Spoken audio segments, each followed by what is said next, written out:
Kuchbihar 2030. Kuchbihar's development future must begin with a clear recognition of its social and geographic reality. Official demography shows a population of 28.19 lakh, an overwhelmingly rural share of 89.73% and a very high scheduled caste population share of 50.17%. These facts make it impossible to design the district's sustainable development pathway around generic infrastructure or isolated welfare schemes. Kuchbihar needs a flood sensitive agrarian inclusion model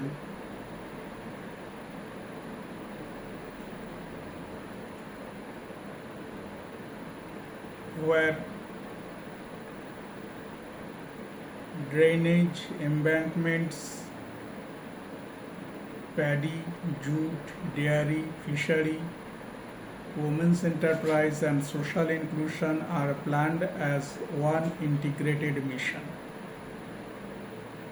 The proposed 5-year development plan investment of 6,500 crore should therefore be treated as a rural resilience and economic empowerment compact. The first priority is a 1560 crore package for drainage, embankments, and flood-proof assets. In a flood-prone agrarian district, flooding is an issue of poverty as well as disaster management.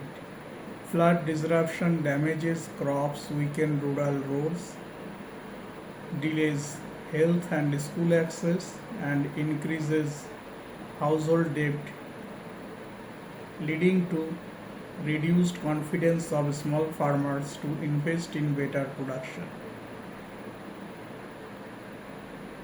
A sincere plan for Kuchbihar must therefore make flood and drainage management the foundation of livelihood security.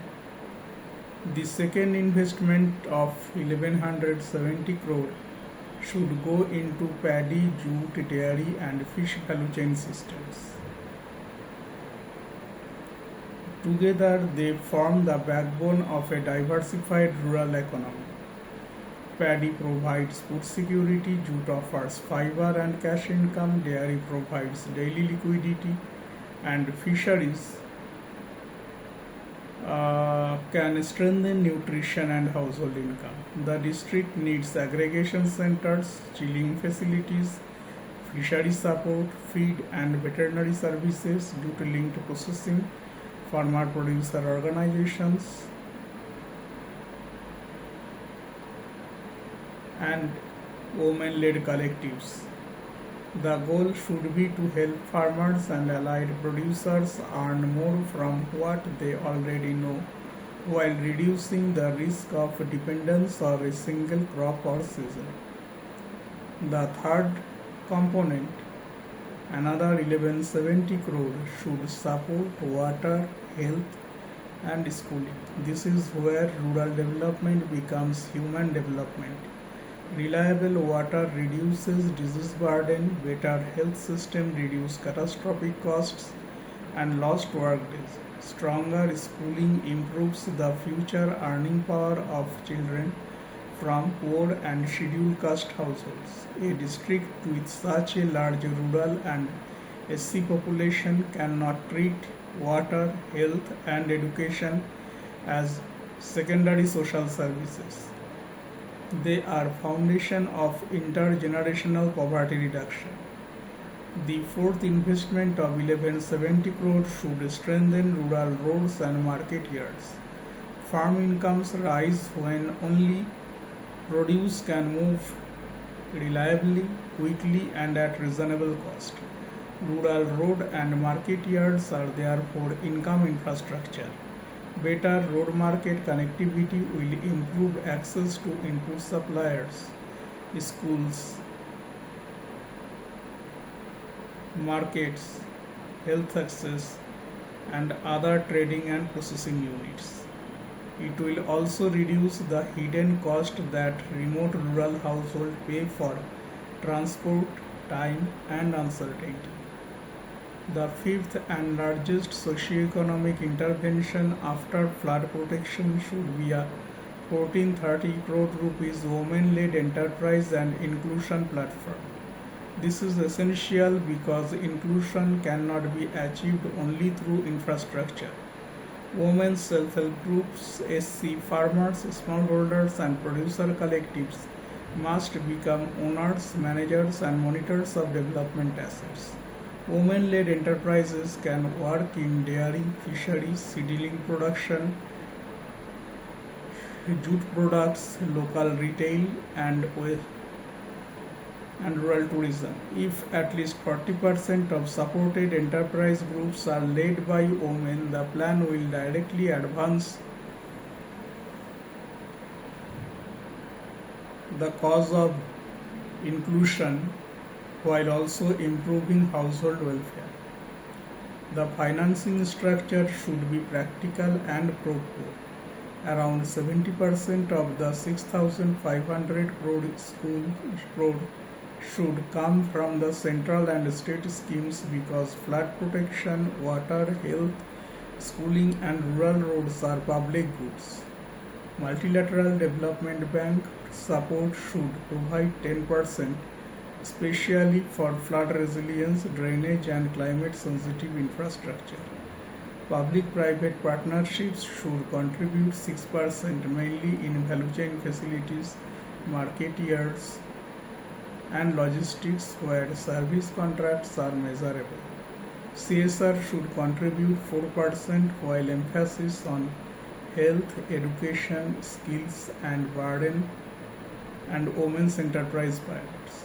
Community contributions should account for 10%, not as a cash burden on vulnerable families but through participation, producer institutions, maintenance groups, and ownership of common assets.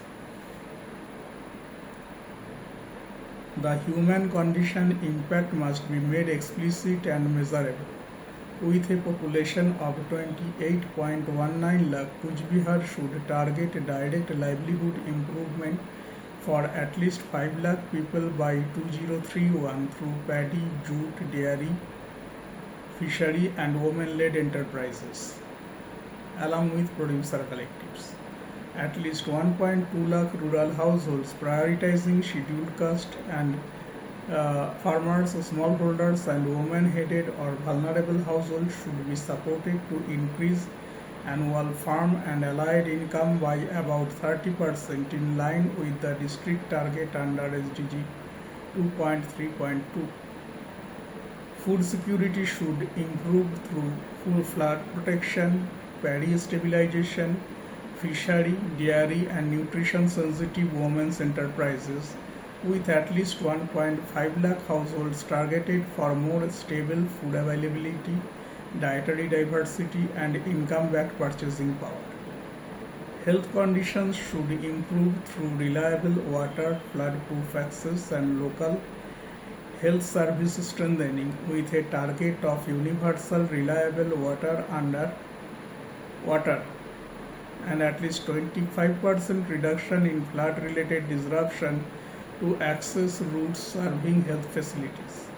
Education should improve through safer roads, reduced flood interruption and improved household income with a target of reducing flood and distance-related school disruption by at least 20% in vulnerable rural clusters. These targets are logical because flood safety protects crops, roads connect people to markets and schools, water reduces disease, and women-led income increases household spending on food, health, and education.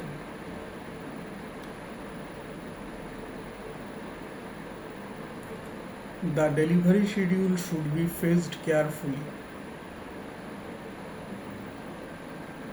Starting from 26-27 for planning, the period 927 to 29 should be the main infrastructure rollout phase for drainage, embankments, and flood-proof assets, along with value chain facilities. The year 29 to 31 should focus on enterprise development and operation and maintenance so that public assets do not become stranded investments.